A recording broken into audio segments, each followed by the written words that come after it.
And I'm turning now to Frank Wouters. Thanks for being with us today. You are the president of the Hydrogen Alliance for the MENA region. There is a huge issue when we talk about low-carbon hydrogen. Everyone needs to understand, which is that it has multiple potential utilizations, but one thing needs to be made very clear is the certification that it is really low carbon.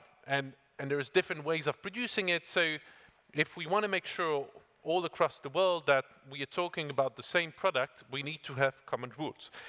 But before we enter this topic, perhaps you could tell us, based on your latest study, about how hydrogen can be stored and how to basically improve the flexibility of energy systems, building on various technologies, but I'm sure as well hydrogen. The floor is yours.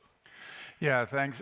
Actually, the study was a little bit broader because what we really wanted to understand was the role and the size of storage. Because, even though I wrote a book on batteries in the 90s and I was the president of the Long Duration Energy Storage Council for several years, and I've made investments in, in solar thermal projects in Spain with molten salt storage. I always had this nagging feeling that I didn't really have the big picture on the role of storage and what it means in an energy system. So last year we started a project and we started looking into it. And the first thing that shocked me was actually nobody knows. So now we know because we did the research, but there was not the IEA, not IRENA, not McKinsey. Nobody actually knew how much storage we have, in the world to make the energy system function. And then the second question is, why do you have storage? The first reason why you have storage, it's obvious to match supply and demand. It's a technical requirement. That is what you understand. If you think about storage, and that's also what the modelers understand, which is important because the other two reasons for storage they actually don't understand, or at least they don't take it into account. So the modeling, that was the second finding.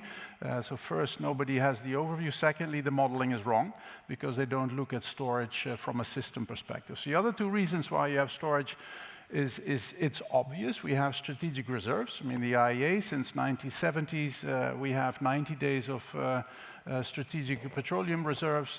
Since this year the European Union mandates that 90% of your gas storage has to be full on the 1st of November because of the Russia issue and the Ukraine war, etc. So strategic reserves are significant. And the third one is also obvious. It's trade. People buy molecules when they're cheap, and then they sell them when they're more expensive. And that adds up to quite a significant amount of molecules. So when we did the numbers, you then find that, of course, there's a lot of people know everything about oil, then there's the gas people, you have the battery people, you have the coal people, but the aggregate added up to more than 20%. So more than 20% of all the molecules that we consume in a year is in storage for the three reasons that I just mentioned. If you then look at electricity storage, which is what everybody also understands, batteries and the growth of batteries and the critical minerals and all of that geopolitics around this, it's completely insignificant.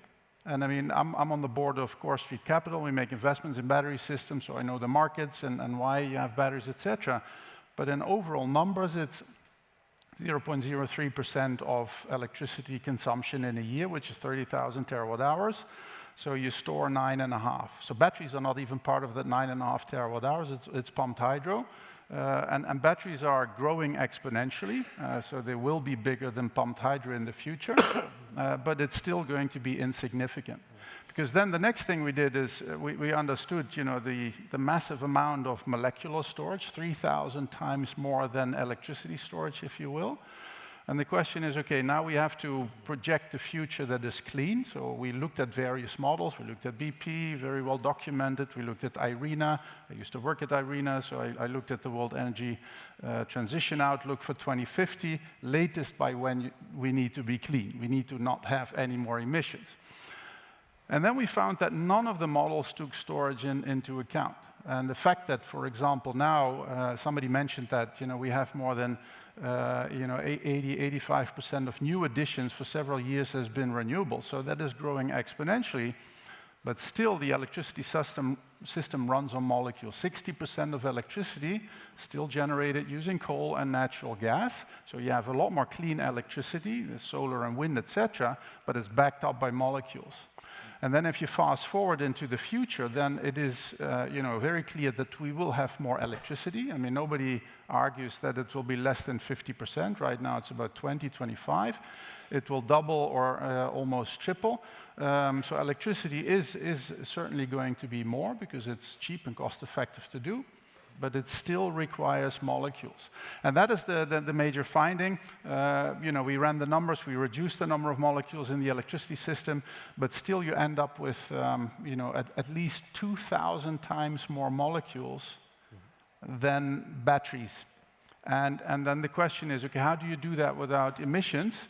And that is where hydrogen comes in. So it is not a nice to have. Part of the narrative that I'm hearing, we have to do renewable electricity first, and then we do hydrogen because you have conversion losses and efficiencies and yada, yada, yada, and it's difficult to store, and I don't know what. The question is, how are you going to build a system without it? And I don't see an answer. So we have to think in molecules. So storage is dominated by molecules now and in the future. And then we have to focus on cleaning up the molecules more than anything else.